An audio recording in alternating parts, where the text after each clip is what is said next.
Prezados ouvintes, aqui estamos mais uma vez e desta vez para abordarmos uma série de questões relacionadas à ciência e à Bíblia, onde iremos comprovar com exemplos práticos e irrefutáveis a supremacia bíblica com relação aos argumentos da ciência e revelar os visíveis reflexos de Deus a nível da criação, o que torna inviável qualquer argumento humano, científico, visando negar a existência da divindade.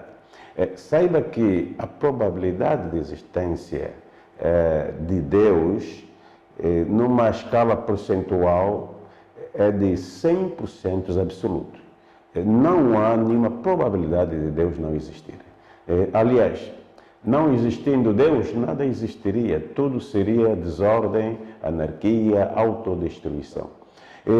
É mais racional até nós negarmos a nós mesmos, negamos a nossa existência, do que negar a Deus, pois nós não somos seres fundamentais.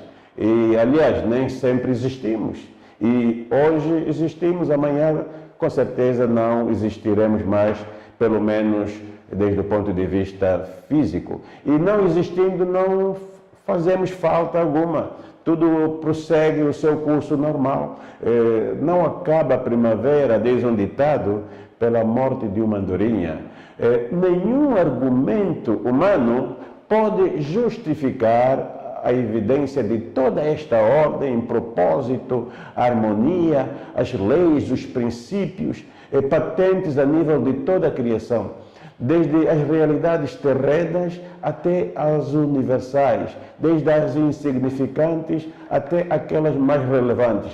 A única explicação é o domínio, a omnisciência, a omnipotência de um ser dotado de todo o saber, de todo o poder. Nesta abordagem, nós estaremos buscando os argumentos da ciência, confrontando-os com as verdades bíblicas e, como conclusão, provaremos que a Bíblia é realmente um livro incrível, a infalível e inerrante Palavra de Deus. Ao iniciar e como introdução, diríamos que o ser humano é um ser religioso, pois a ideia de Deus é intrínseca à sua natureza. Não necessitamos que nos digam que Deus existe.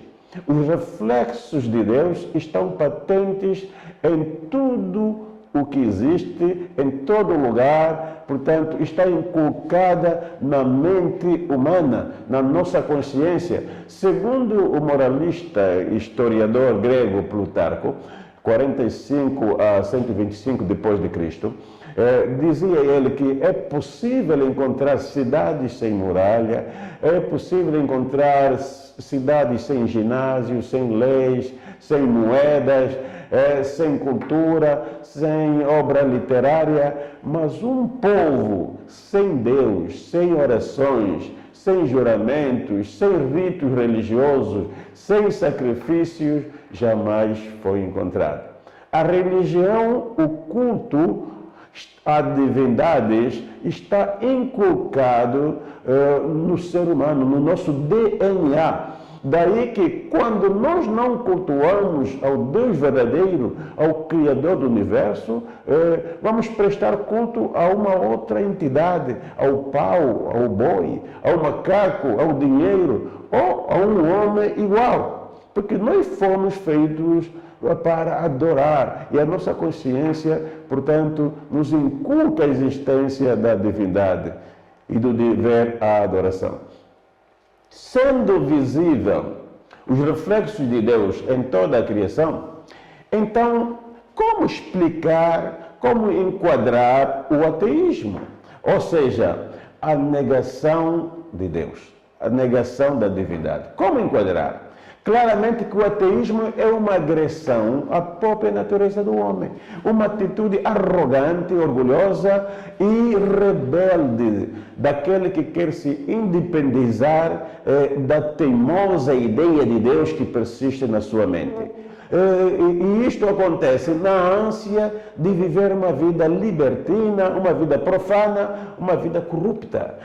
E é isto que diz o livro de Salmos no seu capítulo 14, versículo 1. Cito: Disse o nécio no seu coração, não a Deus. Têm-se corrompido e fazem-se abomináveis as suas obras. Claro, a negação de Deus implica automaticamente a corrupção moral e espiritual, tendo em conta que Deus e sua palavra são os expoentes máximos da moralidade.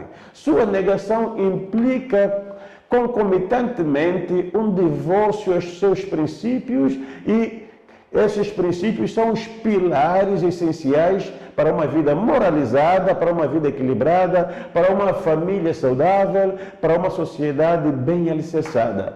O ateísmo é o pai das desordens naturais, da corrupção, da imoralidade e da degeneração do ser. O famoso Ivan, personagem dos irmãos Karamazov, da Enciclopédia Livre, defendia que se Deus não existisse, tudo passaria a ser permitido. Sendo assim, ele manifesta a ideia da liberação da crença em Deus para que o homem ficasse livre de todo dogmatismo moral. Foi a mesma ideia libertina que susteve Nietzsche, o famoso poeta e filósofo alemão, conhecido por suas ideias ateístas, ao declarar a morte de Deus. Dizia arrogantemente Nietzsche, Deus está morto, nós o matamos, Deus não existe porque eu não quero, e pronto. Acrescentou ainda arrogantemente, se Deus existisse, como poderia eu suportar o facto de eu não ser um Deus? Logo, Deus não existe e pronto.